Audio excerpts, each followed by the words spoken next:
ئەڵێت گەشتکردن زیاترە لە خولیایەکی سادە و ساکار. پرۆسی فێربوون و دۆزینەوەیە کە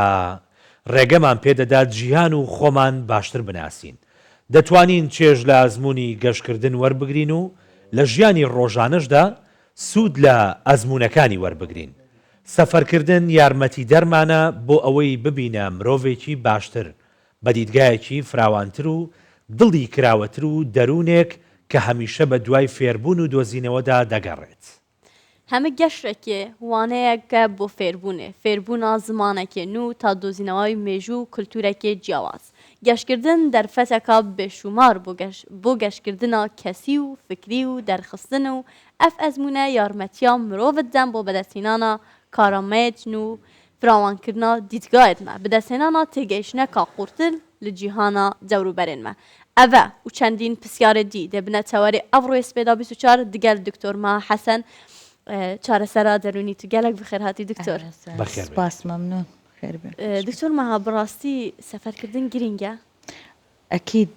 بێگومان سەفەرکردن یەکێک لەو ئالیاتانە بەکار دێ بۆ چارەسەری دەرونی بۆ چاکردنەوەی میزاجی مرۆڤ.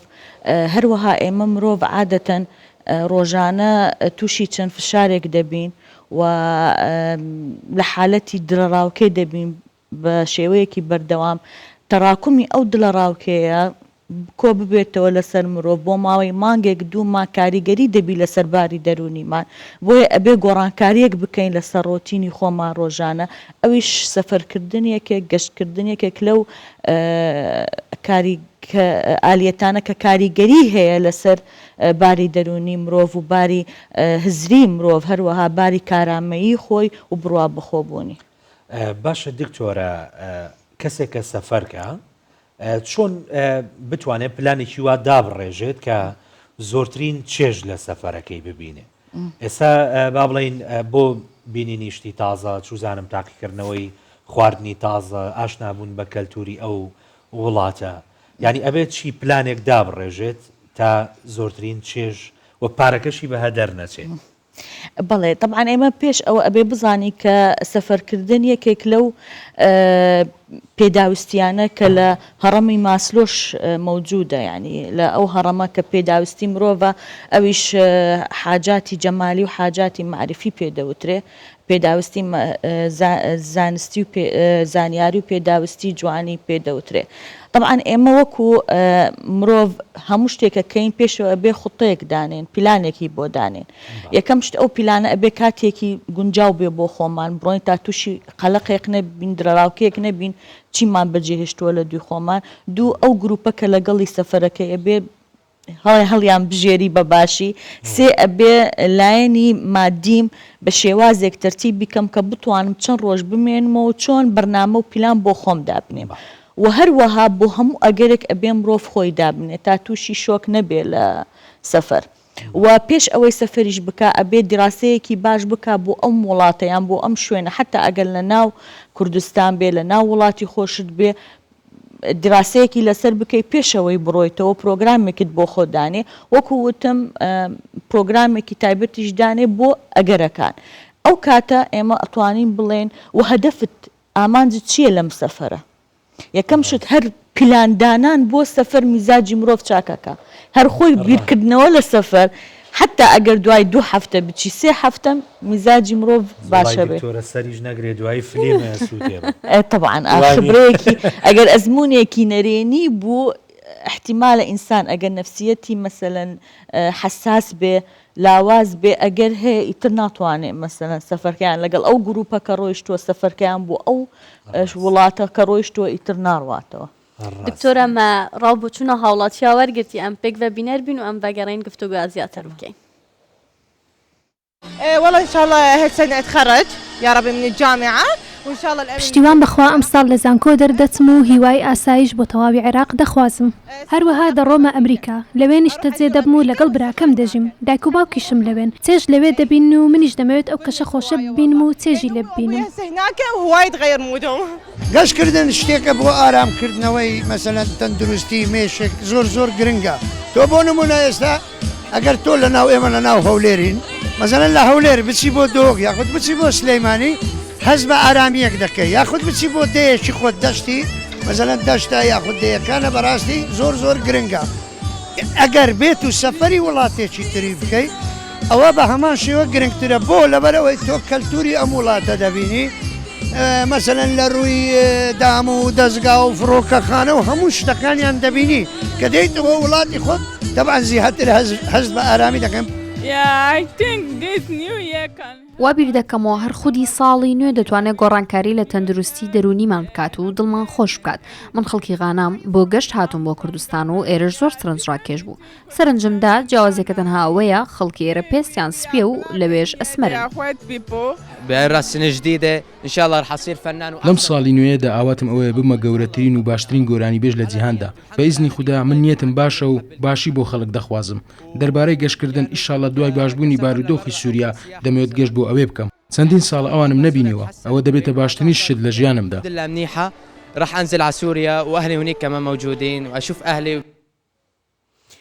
بله دکتۆر ئەڤەڕاو بۆ چوونا خەڵکی بوو سەبارەت بوی بابەتی بڕاستی وەختێ مرۆڤ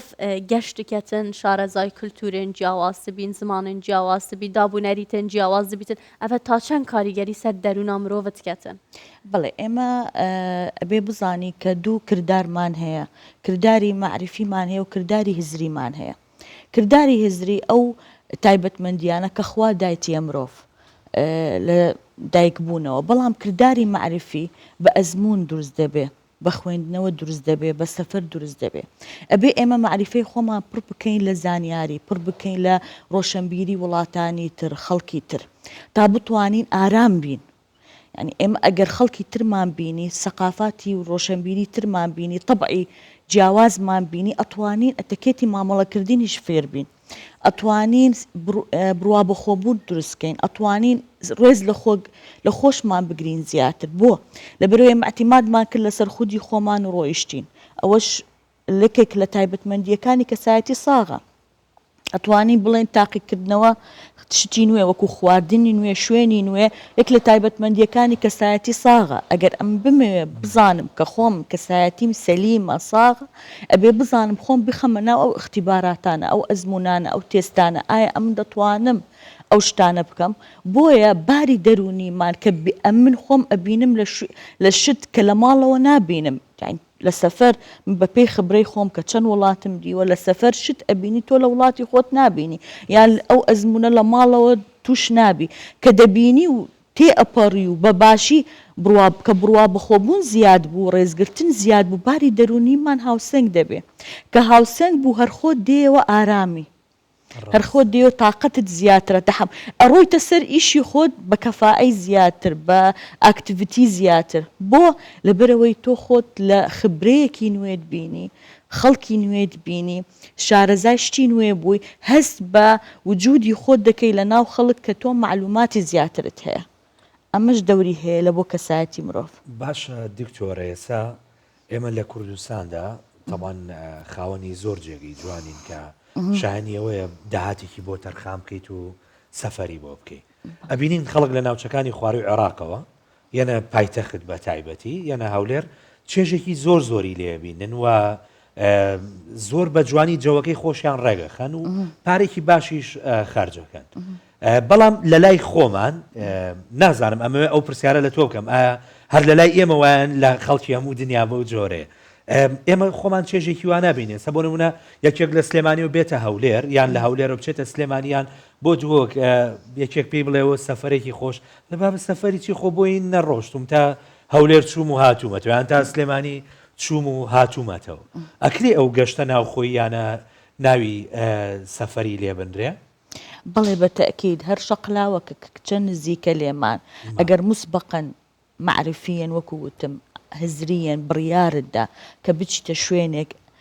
مرتاح بی لێ و جەو بگۆڕی شەقلاوەش بێ بۆ تۆ تەبێ بەس مسبقەن تۆ ئەبێ لە ناخی دەرونی خۆت ئەو بڕیارە بدەی ئەوە یەک دوو هەر شتێک ببینی نوێیە ئەوە ئەزمونە ئەوە واتە ئەکەوێتە لای سەفەرەوە یعنی ئێمە ئێستا لە ناو کوردستانی بە شوێن هەیە نەماندیوە ئەگەر ببینی نابێتە ئەزمون بۆمان نابێتە شتی نوێ بۆمان نابێتە کەلتوری نوێ کەلتوری ناوشار و دەرەوەی شار فەرقە، کەلتوری قەزا و گوند فەرقە، یعنی خۆشە بشزانی هەر لە ناو عێراقش جاروبار کە ئەچینە گەشتی شۆشتی نوێ ئەبینین خەڵکی نوێ ئەبینین هەرە بێ بەگەشت معنای ئەوە نیە جاروبار ئەچتە دەرەوەی وڵات مەسەن دووەلی ئۆروپی اختلاڵیان نییە فشتی فێر نابی لە خەڵکی وان زیاتر لە طبیعەت فێر دەبی بەڵام لە وڵاتی ئێمە بالعکس ئێمە خەڵکێکی کۆمەڵایەتین ڕێز لە غەریب دەگرین یعنی کە دەڕۆیتە شوێنان و گوندان و شوێنەکانی سەرەوە هەستەکەی هەر کە ئەنە و ماڵی خۆتە شارەزاتر دەبی لە خەڵکی تر عەلی الوەردیەکێک لەو فەیلسوف و زانا گەورەیە لە بواری کۆمەڵناسی کە وستی خەڵک بناسی خۆی بە ئینسانێکی ئەتیادی چووە ناو خەڵک ژیان نەیوت من عەلی الوەردیم هەتا شارەزای خەڵکی گوندەکانی عێراق بێ شارەزای ناوشاری عێراق بێ بۆ معلوماتانە کتابی نووسی تەلیفی کرد ئێمە ئەتوانین بەمە باگراوندێکی ڕۆشنبیری چییە عیلاقەی بە شەهادەوە نییە علاقەی بە خبرەی خۆت ئەزمموی خۆت و علاقەی بە خوێندنەوەی کتابی متەنەوە بە یەکێک لەوانە کتۆ ئەتوانی وەلگری بە واستەی کەناڵەکان و بە واستەی سەفەر ئەتوانی تو ئەم شارەزایە دروستبی و ئەگەر بتەوێ ببێ ئینسانی ڕۆشنبیر ئەبێ هەموو چینەکانی کۆمەڵگا ببینی هەموو مستەوەیات هەموو منطقەکان تعامل لەگەڵ هەموو بکەیت تا مێشکت فراوان بی نەک لەگەڵ یەک تایپ و یەک ڕەگەز و یەک شوێن نابێت دکتۆر مەها gelek جا دەمام dibên aramiya derûn dibêne siruşt her ne nav siruştê aramiyeka derûn henaseyeka qul bi rastî siruşt çend giring e mirov seferkirdin nebîtin rojane 10 deqe 20 deqe pişte nav siruştê ciwanê Kurdistanê henaseka qul meşkê xwe aram biketin طبعا ئێمە مدیتیشنیشمان هەیە تەئەمولمان هەیە ئەتوانین لە شوێنی ئارام شوێنی خۆش و هەوایەکی پاک ئینسان شرت نییە تووشی نەخۆشی نەفسی بێ ینی ئێستەیمە کێشەمان نییە پێویستمان سترسمان نییە ئیشی زۆرمان کێس بێ مشکل ماوە ئێوێ وا بکەین تا تووشی کێشەیە گەورەتر نەبین وایە یانە دوای ئەوە شتێکی تریش هەیە لە سەفەر میمۆری ذکرەیات ئێمە جاروبار ڕسمی خۆمان نبینیم پێش 10 ساڵ 5 ساڵ چەند خۆشە ذکرەیاتی خۆش مەسەن لەگەڵ فلان برادر لە فلان شوێن باسی ئەەکەی بۆ خەڵک ئەبێ بە خبرەیەکە بۆ خۆت ئەمەشە بێ بە سەبەبێکە بۆ ئەوەی من بتوانم هەرمەزاجی خۆم چاکەمەوە کە شتی قدیمم بەبیر بێتەوە وایە یانە فەئەکید ئەمانە ئەبێتە حەسیلەیەک خەزینەیەک لە خۆت وەکو کەسایەتی خۆت کە سوودی لێوەردەگری من چەند جار لە سەفەر فکرەی تۆژینەوە بۆ دروست بووە هاتوومە وەکو بەراوردی بینی وڵوتم ئەم وڵاتە بۆ وایە لای ئێمە بۆ وایە با بزانم سەبەکە بە دوی ئەسباب دەگەڕێن بۆیە هەم بۆ ناحیەی علمی زانستی گرنگە بۆ ناحیەی کۆمەڵایەتی گرنگە بۆ ناحیەی کەسایەتی گرنگە بەڵام ئێمە نابێش ئەوە بکەین کە باری ئابووریش دەوری هەیە ینی ئینسانە بێ بە پێی ئابووری خۆی بەڵام ئەبێ مسبقەن بڕیار بدە کە ئەو سەفرەی بکەم ناو وڵات بێ دەرەوەی وڵات بێ بۆ ئیستیراحەتی خۆم ئەکید تام تێژی لێ دەبین باش دکتۆرە تۆ لە قسەکان تاوتێ کە چەند جارێک سەفەرت کردو و دەرەوەی وڵات بینیوە ئەتوانی باسێکی یادگاریەکی خۆش شتێکە لە سەفەرە بەسەرت هاتووە بۆیە تۆزە مناقەشەکە تۆزە کراوەتر بێت تۆزە سۆفتتر بێت بەڵێ بەڕاستی تقریبا 12 دەوڵەتم دیوە بەڵام زیاتر دەوڵەت یعنی مالیزیا بوو سرم پێ زۆر منەظەم بوو مرتب بوون ئێمەش تااقەتی تەنظیم و تەرتیبمان نەبوو ینی لە فندق چاوەڕێی ژوورەکانمانە کرد فێمە تقریبا 15 مامۆستای جامعە بووین هەمووش مامۆستا على ئەساس و جامعە شوێنی یاریان دانا بوو استیراحەتیان دانا بوو کۆفی و خواردنیان دانا بوو ئێمە کڵاومان لەبەر بوو لێرەمان دائەنا شتمان لەبەر بوو لێرە ئەو بۆیە ئەهات ئەخڕێ کردەوە ئەهێنا بۆمان دیسانە چوین دامارە لە شوێنی خۆی یعنی 10 ڕۆژ لەوێ بووین فێر ئەنزیبات بووین ئیتر ئێمە بۆ دووەم ڕۆژ زیاتر ئاگامان لە خۆ بوو مەسەن شتمان دائەنا نەمان گەڕاندە شوێنی خۆی بلادێک یعنی وڵاتێکە زۆر منەظەم بوو کەسڕە ئەوەستی نابیلادێ قانونی خۆی ئێمەش يعني حوصلەمان نەبوو پەلەپەل بووین فە ئیتر وردە ئیتر تەحملمان دروست کرد یعنی بۆ خۆمان تحملمان هەبوو ڕاوەستانمان تەنزیممان ئیتر زانیمان وەلو زمانەکەشمان نەزانین بەسەوان بە ئینگلیزی قسە دەکەن زیاتر لەگەڵیان تەفاهممان دەکرد فلەو مەواقفانە کە خۆشیان پێ دەکەن کە تەمەشای مەیان دەکرد ئەو شەعبە ئەوەنە هادئە بە پێکەنی سەیرتەکە شتەکەت ئەداتێ 3 جار هەر ئەیاندا و هەر بە پێکەنین فهەستم کرد وتمان ئێمە ئەبێ وەکوان بین تەرازومان هەبێت هاوسنگی دەرونیمان هەبێ بزای ئێمە چیمان کرد و ئەوان چۆن بەرامبەر ئێمە تەسەڕوفیان کرد دکتۆرە هەر سەر ئاخفنێتە ئاخفنەکایتی بێنێ لە گەشتکردنێ هەواڵێ باش بناسە و سەبارەت بە قسەن تەژی کردی لە گەشتکردنێ کو مرۆڤ هەواڵایان کەسێن جیاواز دەناسیت کاریگەری سەر دەرونا مرۆڤ یان کەساتیا مرۆڤ تا چەند دکات خۆی عادەتەن کە سەفەرەکەی ئەبێ لەگەڵ ئەو کەسانە سەفەر بکەیت کە باش بیان ناسی خبرەیەکت هەبێ لەگەڵیان ئەوجە سەفەر بکەیت و جار و باریش بشیان ناسی لە سەفەر هەندێک کەسێشتی تر لێ دەبینی بۆ لەبەرەوەی سەفەر حڕیەتە ئازادیە هەر خۆمان ئێمە لە مشتەماعی خۆمان تۆزێ بە داخراوی پەروەردەکراینە بەحیس هەر بڵێ لە ماڵەوە دێتە دەرەوە ئازادی زیاتر دەبینی ئەوجە ئەگەر لە وڵات هاتیە دەرەوە فکە ئازادی دەدەنێ هەندێک کەس هەیە لە پەروەردە فێر نەبووە ئازادی معنای چیە فێر نەبووە کە ئەچی معنای ئەوەیە شتی نوێ تاقیکەوە معنای ئەوەیە احترامی بەرامبەر بگرە معنای ئەوەیە ڕێزی حڕیەتی بەرامبەر بگرە مەجالیش بدە بە بەرامبەر بەڵام ئەو نە ئەوێ کۆنتترۆل بکە و سەیتەڕە بکا لەسرت حتا حڕیەتی خۆی بپارێزی هەندێک جار خەڵکی نوێژ دەناسی لە سەفەر باشتر دەبن لەو خەڵکەی کە لەگەڵ تۆنە و لە مێژە دەیان ناسی ئیتر ئەمە ئەگەڕێتەوە بۆ پەروەردەی مرۆڤ سەبەبە کەس چییە ئازادیەکەی کە ئێمە لە معنای ئازادی زۆر بە غەڵەت تێگەیشتوین باش دکتۆرە ئەتوانیت وا تەوان بەرەو کۆتایی ساڵی 2024 ئەڕۆین حەزەکەم پامێک بنێریت یعنی بۆ قوتابیەکانت بۆ خەڵک بۆ چوزانم بۆ هەموو کەسێک یعنی بکەیتە دوا پەیامی خۆت لەم ساڵە دوا پەیامی خۆم ئەبێ هەمومان بە تایبەتی قوتابیان ئامانجیان هەبێ لە ژیانی یەکەم شت بتوانن بگەنە ئامانجی خۆیان بە پیلانێکی باش لەو پیلانە هەم ئەبێ ئەنزیباتی تیابێ و هەم ئەبێ تەرفیهیشی تیابێ و گەشت بێ میوزیک بێ وەرزش بێ حتا بتوانی پلانەکەی بەسەرکەوتوو بێ هەروەها ئەبێ بزانی خۆی چی بوێ مرۆڤ ئەبێ شارەزای خودی خۆی بێ ئەبێ چەمکی خودی خۆی باش بزانێ تا بتوانێت لە تواناکانی خۆی سوود وەربگرێ یعنی بە تایبەتی قوتابیان و گەنجی ئێمە یعنی زۆر کە ئەمن تەعاملیان لەگەڵ دەکەم ئەو مەفهومەیان لەلا شاراوەیە کە خود چییە من چێم من چیم دەوێ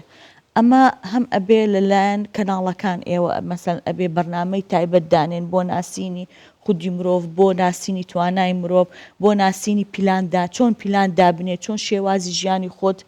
تەرتیب بکەیت و لە منزمنی ئەو ڕێخستنەوە ئەو تەرتیبە هەم شتی وەکو وتم خوتەیەکی دوور درێژدانی خوتەیەکی نزیکدانی حتا بتوانێت ئەم وڵاتەش سەر بکەوێت لەگەڵ ئەم گەنجانە دکتۆر ما زۆر سپاس کە تو ئەڤڕۆ میێوان ئەسپێدا 24 بووی زۆر سپاس کە توت گەلمەدا بووی گەلێک پێ خۆشحاڵ بووی سەلامەت